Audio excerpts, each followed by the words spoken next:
আচ্ছা, এই প্রশ্নটা কি তোমরা আমাকে সলভ করে 5 সেকেন্ডের মধ্যে অ্যান্সারটা জানাতে পারবে? কি বলছে?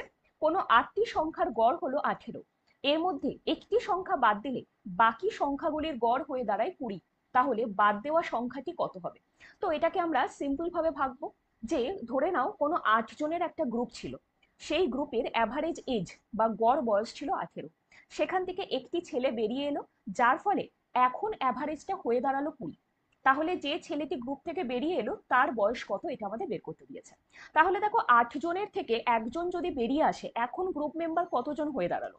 7 জন হয়ে দাঁড়ালো।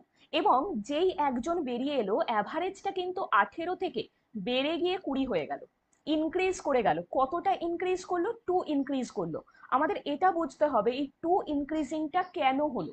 তার কারণ, যে ছেলেটি বেরিয়ে গেল সে এতক্ষণ গ্রুপের মধ্যে অনেকটা কম অ্যাভারেজ নিয়ে বসেছিল।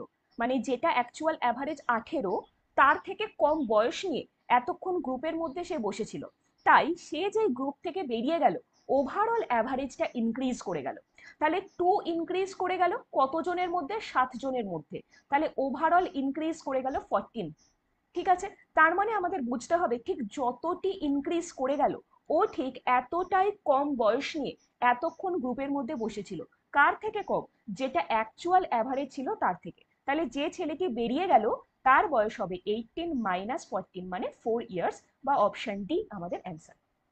তো এটা যদি তোমরা ভালোভাবে বুঝে থাকো, তাহলে এই কোশ্চেনটা সলভ করে এটার অ্যান্সার আমাকে কমেন্ট বক্সে জানাও।